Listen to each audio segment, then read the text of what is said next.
Iya, selamat malam semuanya.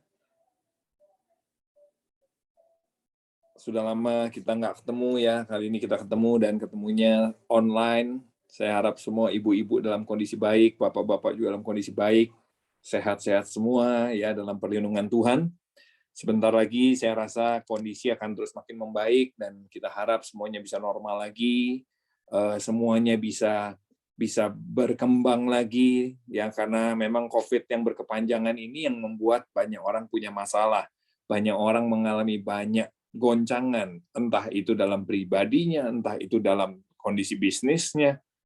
Pribadi hari-hari ini di survei ternyata memang selama COVID banyak sekali yang stres, makanya bersyukur kita sudah belajar dari kelas Bu Ili ya, saya harap ya, tentang bagaimana menghandle stres, kira-kira begitu. Bahkan kalau diperhatikan, kita belajar itu dari sebelum COVID.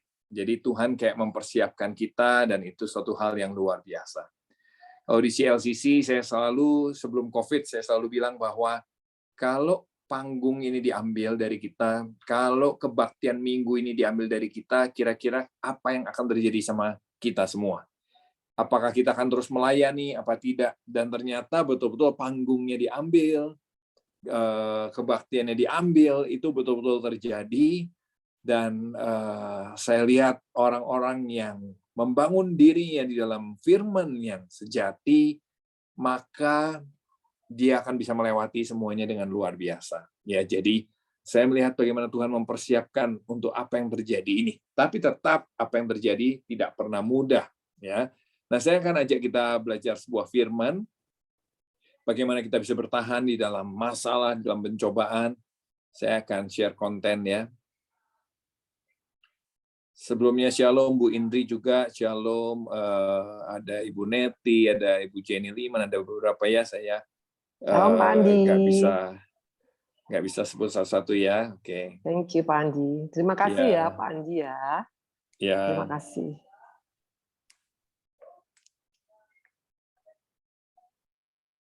Oke.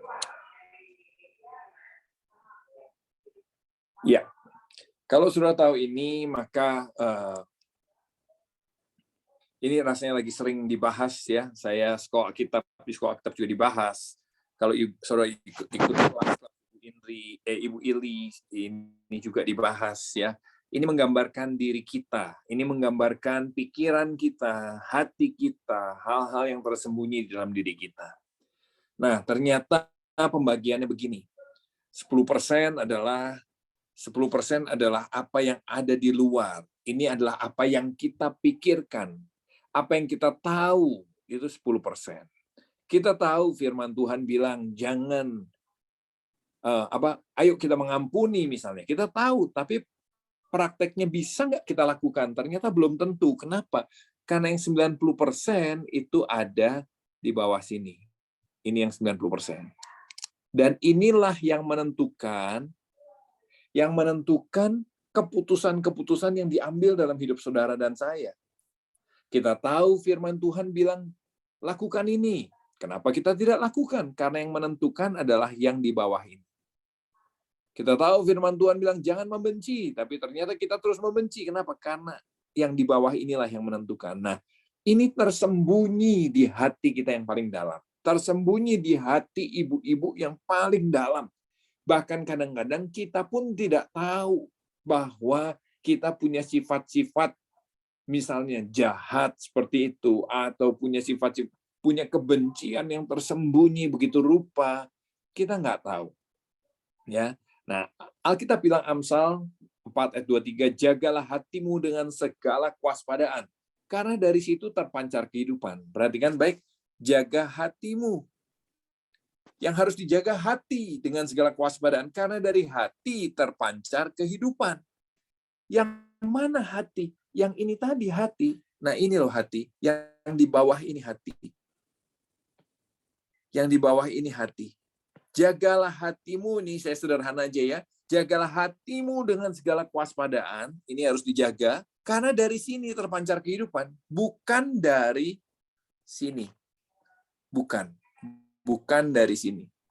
Bukan dari apa yang kita tahu, bukan dari apa segala sesuatu yang kita pikir, kita ada di permukaan, tapi betul-betul yang tersembunyi di bawah. Dari sini loh terpancar kehidupan. Nah, lewat masalah yang Tuhan izinkan terjadi, Tuhan tuh mau menyadarkan kita ada apa di bawah ini. Ada apa, ada hal-hal apa yang tersembunyi di hati kita yang paling dalam. Karena seringkali di dalam situ ada Tuhan-Tuhan palsu. Tuhan-Tuhan palsu. Ya, saudara dan saya harus belajar mengenali Tuhan-Tuhan palsu yang ada di hati kita, supaya kita bisa menghadapi segala masalah kita dengan lebih baik. Apa sih maksudnya Tuhan-Tuhan palsu? Bahasa Alkitabnya bilang berhala, ya kan? Berhala. Berhala di zaman ini yang saya mau ajak kita bahas. Berhala. Apa sih berhala ini? Apa berhala ini? Berhala atau idols, bahasa Inggrisnya bilang ini, segala sesuatu yang kita andalkan. Segala sesuatu yang kita cintai. Segala sesuatu yang membuat kita bahagia, atau juga segala sesuatu yang membuat kita sedih lebih daripada Tuhan. Saya suka sekali salah satu pengkhotbah yang baru dipersiapkan, ya, seorang perempuan berkhotbah di tempat saya di Bandung. Dia cerita bahwa gimana, suatu kali dia menyadari dia berhenti menyembah Tuhan, dia berhenti menyanyi di gereja, dia diam saja di gereja sejak saat itu. Kenapa? Karena dia menyadari bahwa dia lebih cinta anjingnya daripada Tuhan. Nah itu dia. Dia lebih cinta anjingnya daripada Tuhan. Tahu dari mana? Waktu anjingnya mati, 6 bulan dia nangis terus. Terus dia bilang, tapi tiap kali saya berjamuan kudus, saya tidak pernah meneteskan air mata. Buat saya, cerita tentang Yesus mati di atas kayu salib buat saya adalah cerita yang wajar. Dia bilang. Tapi waktu anjingnya mati, dia 6 bulan lamanya nangis terus. Di situ dia menyadari saya jauh lebih sayang sama anjing saya daripada sama Tuhan. Dari situ dia memutuskan dia nggak mau menyanyi, menyembah. Kenapa? Dia merasa munafik sekali. Kalau tadi dibilang, oh, I love you Lord, misalnya gitu ya, lagunya I love you Lord, aku mencintaimu, dia nggak mau ngomong itu. Kenapa? Dia mau bilang, Tuhan kalau aku bilang ini, aku munafik. Aku jauh lebih mencintai anjingku daripada Tuhan. Nah, bagaimana dengan kita? Kejujuran, salah satu anak rohani saya ini, itu yang membawa pemulihan buat dia. Waktu dia jujur, dia bergumul sama Tuhan, dia akhirnya di situ dia dipulihkan Tuhan, sampai akhirnya dia punya setelah dipulihkan dia bisa menyembah Tuhan lagi, dia bisa menikmati berjalan bersama Tuhan, dan dia bisa menyadari, dia belajar mencintai Tuhan lebih dari yang lain. Nah, ciri berhala dan idolsnya apa? Selalu saya bilang ini, hal-hal itulah yang membuat kita punya semangat dalam hidup ini. Segala sesuatu yang kita cintai lebih daripada Tuhan, segala sesuatu yang kita andalkan lebih daripada Tuhan, segala sesuatu yang membuat kita bahagia atau sedih, itu akan membuat kita semangat dalam hidup ini. Ya kan? Contoh, kalau kita mencintai anak kita begitu rupa, kita bekerja keras untuk apa? Kita semangat bekerja keras untuk anak kita, untuk masa depan anak kita. Semangat gara-gara apa? Ada sesuatu yang kita cintai. Tapi sebaliknya juga bisa jadi waktu itu terjadi sesuatu dengan yang kita cintai, kita jadi marah. Kita jadi marah. Kita tersinggung, kita terluka. Ya kan? Kita marah. Nah, inilah yang terjadi. Inilah yang diakibatkan oleh Tuhan-Tuhan palsu itu. Contoh, ada orang sangat marah dan tidak mau ke gereja lagi. Kenapa? Karena apa yang dia cintai, apa yang dia ini, diambil Tuhan. Entah itu pasangan, anak, orang tua, apapun juga yang dia cintai diambil daripada Tuhan, dia marah. Kalau teman-teman tahu, saya membimbing Raditya Oloan. Ya, Raditya Oloan almarhum. Waktu Radit meninggal, saya juga terluka sekali sih. Saya terluka sampai kemarin waktu tim muda dari Jakarta melayani ke Bandung dan mereka mimpin worship. Saya nangis waktu saya melihat mereka worship. Kenapa? Saya teringat akan Raditya Oloan, dan waktu makan saya bilang, saya mengakui depan mereka bahwa saya terluka sih dengan kehilangannya Radit. selama ini saya bilang, oh enggak lah, kita bersyukur, kita bisa menerima, ternyata saya pun terluka. Tapi yang lebih terluka adalah istri Radit, ya kan? Joanna. Satu kali saya lagi khotbah di gereja muda, online, tahu-tahu saya lihat Joanna telepon. Loh, saya pikir, loh ini ibu gembala, karena dia sekarang jadi ibu gembala kan. Ibu gembala gimana sih ini, nanti habis kebaktian saya harus tegur nih. Kenapa? Masa saya khotbah, dia telepon, dan videonya on lagi.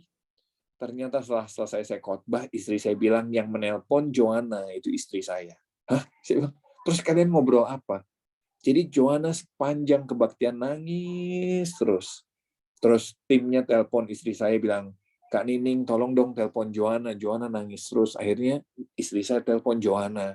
Dan Joanna bilang dia marah sama Tuhan. Dia marah sama Tuhan. Saya belum bisa tidak marah sama Tuhan, dia bilang. Dan istri saya bilang, nggak apa-apa Jo, kamu akui itu, kamu keluarin itu, kamu katain aja apa yang ada di hati kamu sampaikan pada Tuhan. Kemarahanmu sampaikan aja sama Tuhan.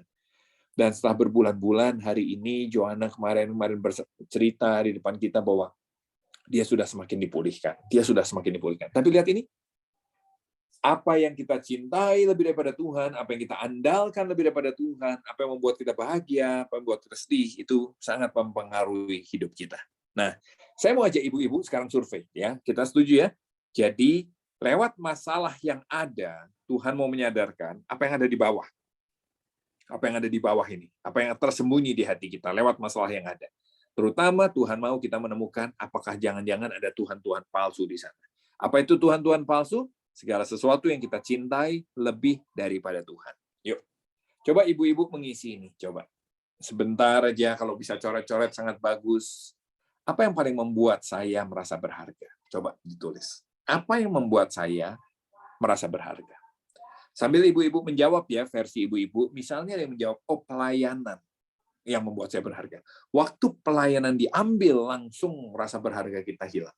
Makanya di gereja banyak sekali yang ribut. Kenapa? Karena pelayanan, jadwal khotbah, jadwal pelayanan, itu membuat dia merasa berharga. Waktu itu diambil, digantikan dengan orang yang dianggap lebih talented dari kita, waduh marah sekali. Itulah juga yang membuat banyak pendeta senior tidak bisa menerima juniornya yang jauh lebih baik daripada yang sudah menjadi lebih berkembang daripada pendeta senior ini. Kenapa? Karena itu yang paling membuat rasa berharga. Dan waktu itu disentuh, tersinggung kita. Yang kedua, apa yang paling membuat saya merasa bahagia?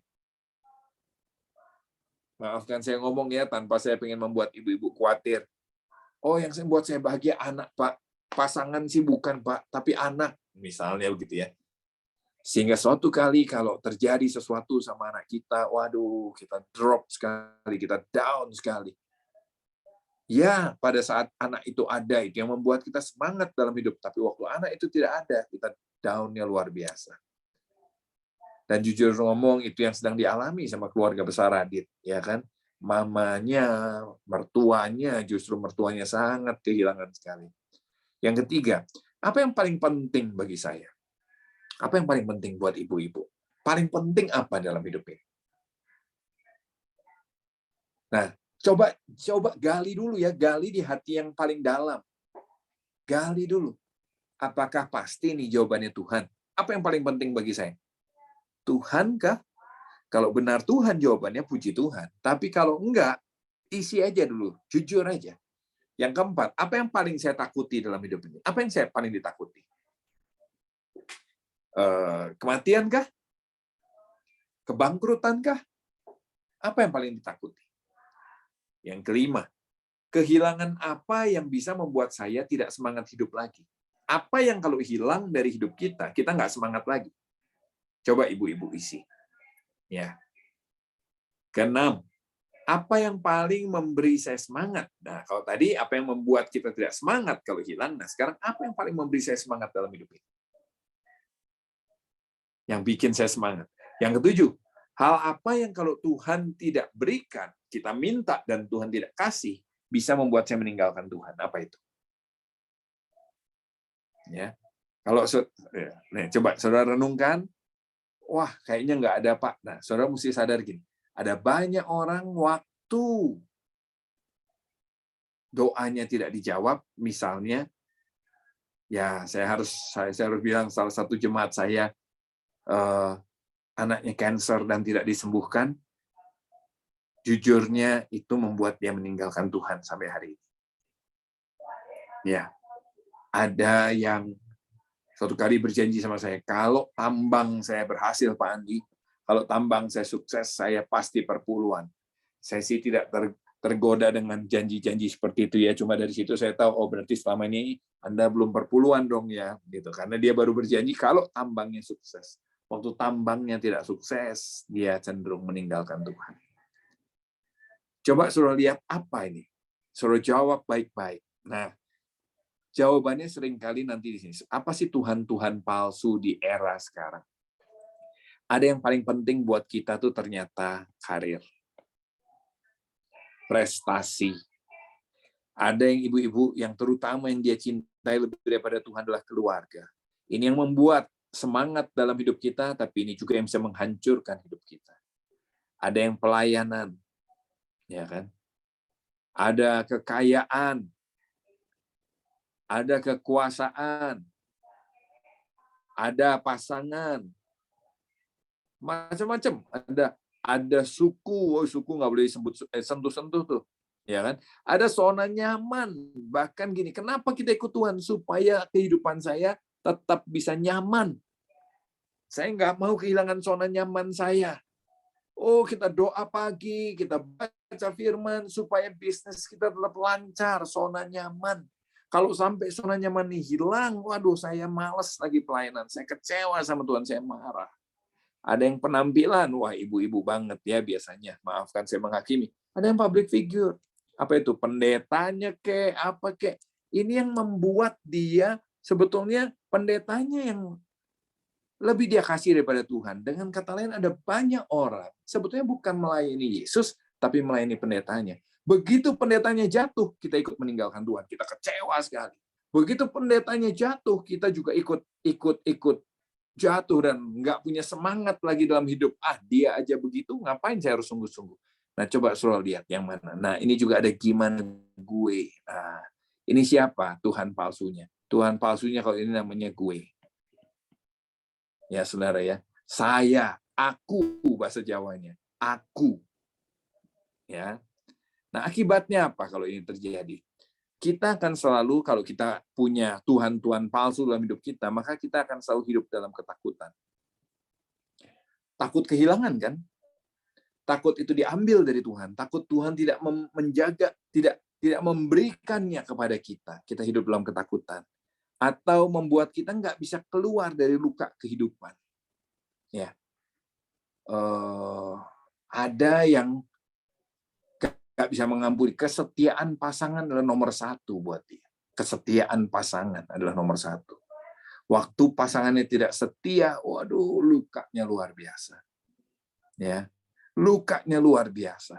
Suatu kali itu yang ditakuti istri saya kan. Istri saya kalau bersaksi soal ini dia akan selalu cerita bahwa dia takut kalau saya ada di dalam hati dia. Kalau saya macam-macam di luar sana. Rasanya pernah dia bercerita ya di ibu-ibu juga.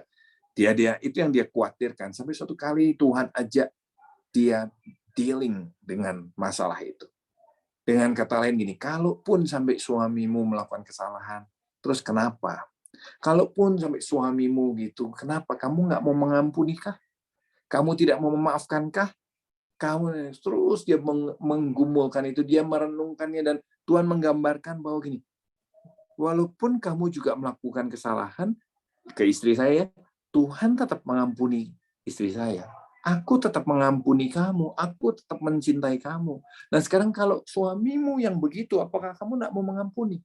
Istri saya perlu waktu bergumul sampai akhirnya dia bisa mengatakan, Tuhan, aku serahkan semua dalam tangan Tuhan, jadilah kehendak-Mu, dan dia bebas dari rasa ketakutan. Kalau kita punya Tuhan-Tuhan palsu, itu akan mencuri dari kehidupan kita. Betul nggak? Mencuri dari kehidupan kita. Misalnya, kalau saudara sangat ingin kaya, wih banyak orang bekerja begitu rupa supaya jadi kaya, akhirnya kehilangan keluarganya, kehilangan hubungan dengan keluarganya, dicuri dari kehidupannya. hubungan dengan keluarganya. Tuhan-Tuhan palsu bisa ikut memalsukan keselamatan kita.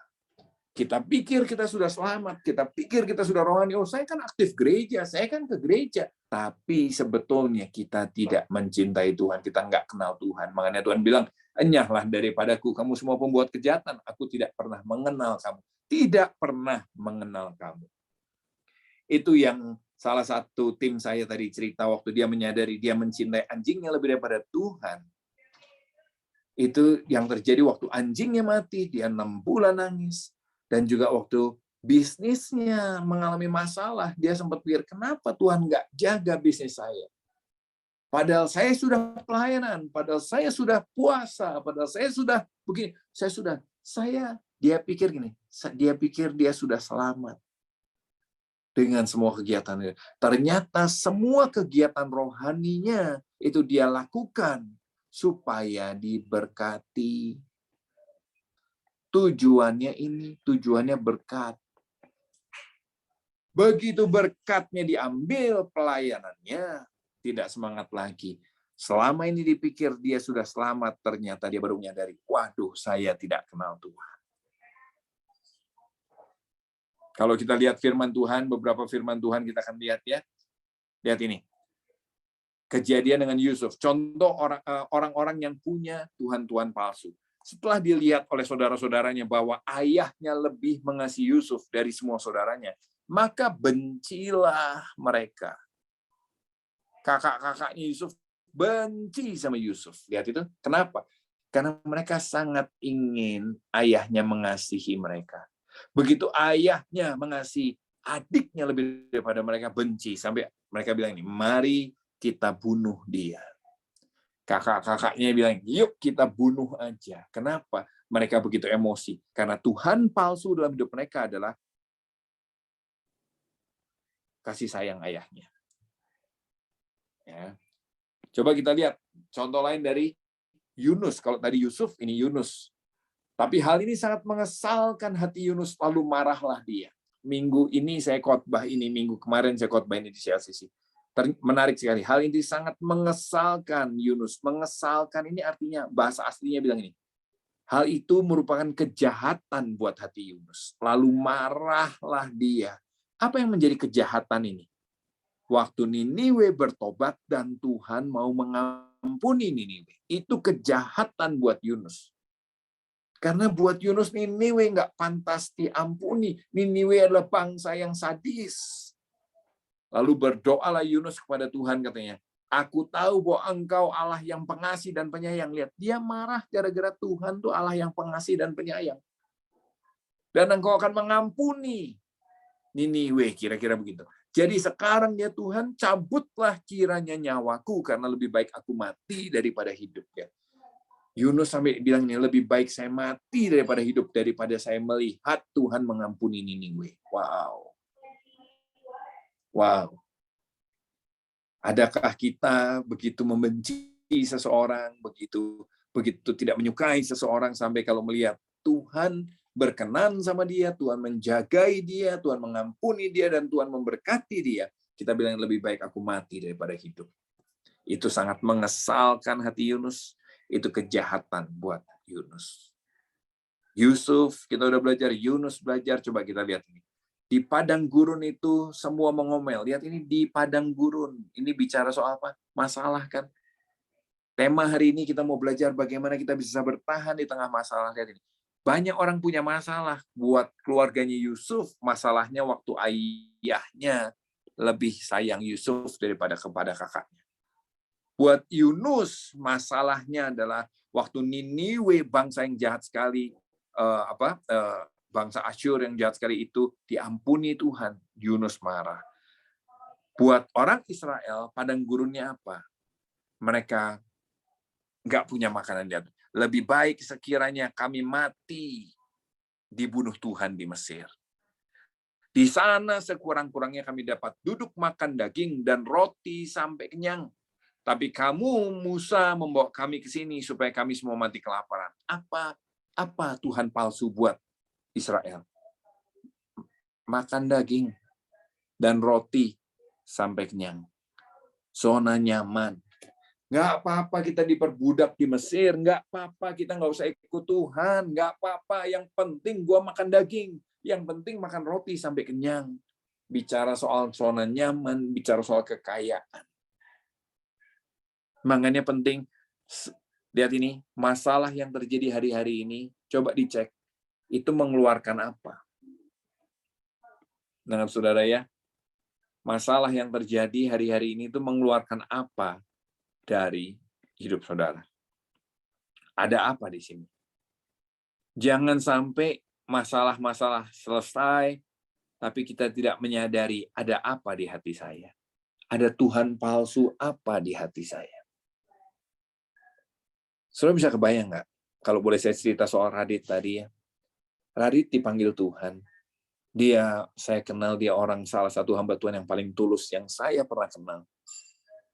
Kalau ibu-ibu tahu berapa salary dia sebagai gembala di gerejanya, 1,5 juta tiap bulan. Kok mau? Nah itu pertanyaan saya juga, kok mau? Tapi dipanggil Tuhan. Kemana dia kira-kira? Saya percaya walaupun saya tidak bisa menghakimi, tapi saya percaya dia selamat dong. Dia masuk surga. Tapi kenapa saya sedih? Lihat itu. Kenapa saya sedih? Kehilangan Radit membuat saya sedih. Kenapa kok sedih? Ada apa di sini? Kan dia masuk surga. Kenapa saya nggak senang? Kenapa saya sedih? Ternyata saya punya agenda. Saya ya pasti saya mengasihi Radit ya. Tapi kalau mengasihi Radit harusnya kita senang dong dia ke surga. Kan kira-kira begitu. Ternyata saya dan Radit punya agenda yang cukup banyak untuk ke depan. Dan waktu dia dipanggil Tuhan, agenda itu berantakan. Dan itu tanpa sadar, saya harus akui, itu yang membuat saya agak kesal sama Tuhan. Kenapa Tuhan panggil Radit sih? Terus harus gimana semua ini dikerjakan? Nah, kira-kira begitu.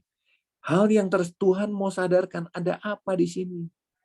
Dan saya bergumul banyak untuk menemukan bahwa gini, ternyata rencana saya nggak sepenting yang saya pikir. Yang paling penting adalah rencana Tuhan. Nah, di situ saya mesti belajar melepaskan rencana saya. Kasarnya gini, ya sudahlah, rencana saya berantakan. Rencana saya tidak jalan. Dan saya mesti belajar untuk belajar apa? Rencana Tuhan. Apa itu yang ternyata tidak melibatkan Radit di dalam.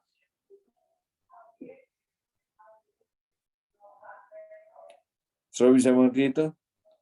Coba temukan ada apa di dalam hati saudara lewat masalah-masalah yang terjadi. Apa yang harus kita lakukan? Apa yang harus kita lakukan? Kalau saudara sudah menemukan, saudara dan saya harus belajar yang pertama gini, kuduskanlah Kristus dalam hatimu sebagai Tuhan. Ini maksudnya terima Yesus. Yang paling penting sekarang siapa sih? Yang paling penting kalau buat saya tadi, apakah rencana saya tercapai itu yang paling penting? Atau Kristus sebagai memerintah di hati saya? Mana yang paling penting sebetulnya? Yang paling penting itu apa dalam hidup kita? Apakah anjing kita, kayak teman saya tadi? Apakah harta kita? Minggu besok saya akan kumpulkan beberapa orang yang sedang punya masalah besar dalam bisnis. Masalah besar dalam arti gini, mereka hidup dalam keluarga yang bisnisnya luar biasa besar, tapi sekarang sedang dalam masalah yang juga sangat besar. Saya mau kumpulkan, ada beberapa pengusaha akan bicara sama mereka, maksudnya teman-teman pengusaha juga akan bicara sama mereka, menguatkan. Tapi apa yang akan kita sampaikan? Kita akan mau bilang ini loh, kita sama-sama ini. Kalaupun uang kamu habis semua, it's okay. It's okay. Kamu akan tetap bisa makan, kita tetap berteman, kita akan saling menjaga satu sama lain. Yang penting Kristus ada di hatimu. Karena Tuhan tidak pernah menjamin uang kita kembali semua, kan? Tuhan tidak pernah menjamin kita akan kaya raya terus-menerus, kan? Kalau sampai Tuhan izinkan saudara-saudara mengalami kelancaran dalam bisnis, puji Tuhan.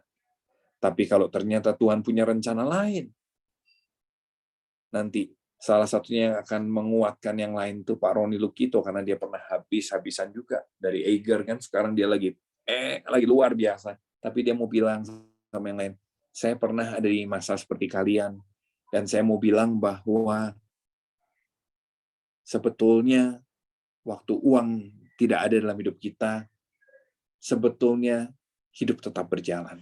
Yang penting Kristus ada di hatimu. Amin. Yang kedua begini, coba kita belajar dari Yusuf. Yusuf tadi mau dibunuh kakaknya kan? Apa yang dia lakukan sehingga dia bisa bertahan di dalam masalah yang dia alami? 30 tahun dia mengalami masalah itu. Ketika Yusuf tidak dapat menahan dirinya lagi, menahan hatinya lagi, di depan semua orang yang berdiri dekatnya, lalu berserulah Yusuf, suruh keluar semua orang dari sini. Maka tidak ada seorang pun yang tinggal di situ bersama-sama Yusuf ketika dia memperkenalkan diri pada saudara-saudaranya. Jadi Yusuf nahan hatinya, dia mau nangis, dia suruh semua keluar, dan dia baru memperkenalkan nama kakak-kakaknya. Setelah itu menangislah Yusuf keras-keras sehingga kedengaran pada orang Mesir dan kepada seisi istana Firaun. Menangis keras-keras. Setelah nangis keras-keras, saudara bisa baca sendiri ayat-ayatnya, ini yang luar biasa. Kenapa dia bisa mengampuni keluarganya? Buat banyak orang mungkin mereka ya pasti bisa mengampuni. Menurut saya Yusuf sulit loh untuk mengampuni kakak-kakaknya. Nggak segampang itu. Kita nggak boleh membaca tokoh Alkitab adalah Superman, Superwoman, yang bisa melakukan semuanya dengan sangat mudah, yang bisa taat sama Tuhan dengan sangat mudah. Enggak. Yusuf itu kalau dibaca, betul-betul dia sakit sama kakak-kakaknya. Saudara bisa lihat gini. Yusuf berapa tahun sudah jadi raja? 9 tahun loh. 9 tahun jadi raja di Mesir. Punya kekayaan, punya pasukan, punya anak buah, punya fasilitas. Pertanyaannya gini, kenapa selama 9 tahun Yusuf tidak pernah cari bapaknya? Kenapa selama 9 tahun Yusuf tidak pernah cari bapaknya? Karena Yusuf sakit hati, Yusuf dendam. Makanya kalau diperhatikan lagi, dia punya 2 anak. Anak yang pertama dikasih nama begini, artinya gini, aku melupakan rumah bapakku. Itu nama anaknya. Ada ibu-ibu di sini yang ngasih nama anak seperti itu? Saya sudah lupa rumah bapakku. Kenapa? Dia lagi berusaha membohongi dirinya. Dia lagi berusaha membohongi dirinya. Anaknya yang kedua namanya adalah gini.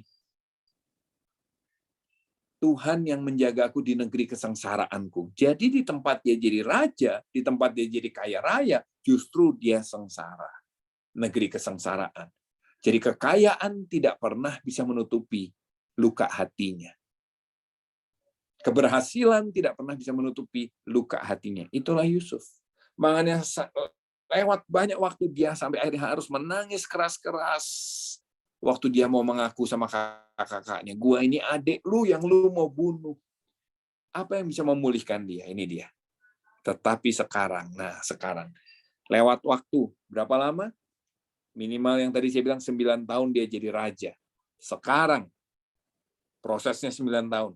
Jangan bersusah hati kakakku, jangan bersusah hati. Jangan menyesali diri. Karena kamu sudah menjual aku ke sini.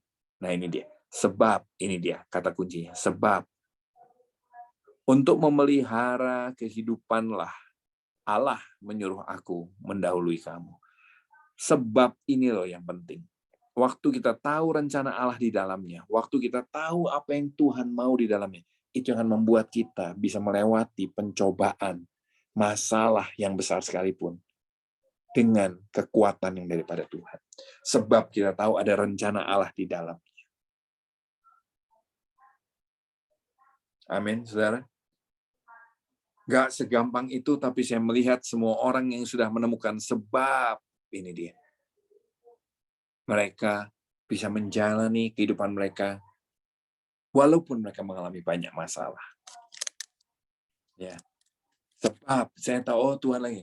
Saya tahu kenapa Radit dipanggil Tuhan. Oh sebab memang bukan Tuhan tidak mau saya dan teman-teman terjebak dengan gini. Pelayanan adalah segalanya. Tuhan mau mengingatkan, hey, bukan pelayanan loh.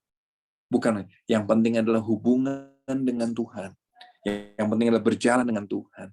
Jadi kalaupun ada seorang hamba Tuhan dipanggil pelayanannya, ya memang bukan itu tujuan akhirnya. Tujuan akhirnya adalah kita berjalan bersama Tuhan. Waktu sebab ini ketemu, maka kita akan bisa melihat rencana Allah di dalamnya. Jadi, apa yang harus dilakukan dalam menghadapi masalah? Kuduskan Kristus dalam hatimu, dan temukan, renungkan ulang apa yang Tuhan lagi mau kerjakan. Ya kan? Saya percaya Tuhan mendewasakan kita semua. Saya percaya Tuhan membuat kita sadar Tuhan-Tuhan palsu apa yang ada di hati kita, apa yang tersembunyi di hati yang paling dalam. Dan Tuhan mau memulihkan kita.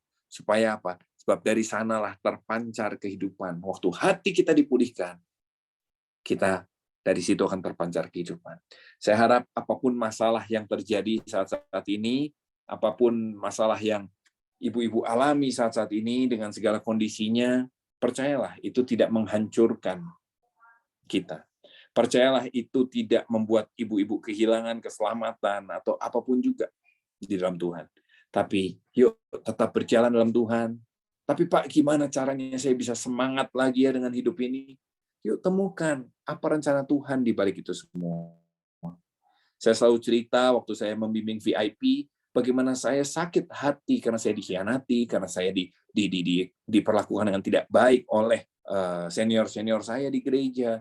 Tapi setelah saya mengerti rencana Tuhan di balik itu semua, bahwa Tuhan mau mendewasakan saya, Tuhan mau membentuk karakter saya. Waktu saya mengerti sebab Tuhan mau mendewasakan saya jadi bisa menikmati semua perlakuan yang diperlakukan kepada saya. Karena itu yang akan mendewasakan saya. Saya harap ibu-ibu bisa mengerti, kalaupun suami nggak setia, misalnya ya, atau juga banyak istri yang tidak setia, sekarang ini banyak sekali. Ya, coba temukan gini, bahwa ujungnya bukan kebahagiaan tidak selalu ditentukan seperti itu. Ya, mungkin Tuhan mau membentuk kita, membuat kita jadi berkat buat banyak orang yang lain lewat kejadian-kejadian yang terjadi. Ya, saya harap waktu Tuhan-Tuhan palsu itu dikeluarkan dari hati kita, khususnya lewat masalah, jangan kita malah tidak mau melepaskan Tuhan palsu itu. Akui dan yuk bertobat. Jadikan Yesus satu-satunya Tuhan kita dan temukan apa sih yang Tuhan sedang kerjakan dalam kita. Karena pasti indah, pasti akan membentuk kita punya karakter Kristus dalam hidup ini. Tuhan memberkati saudara semua ya.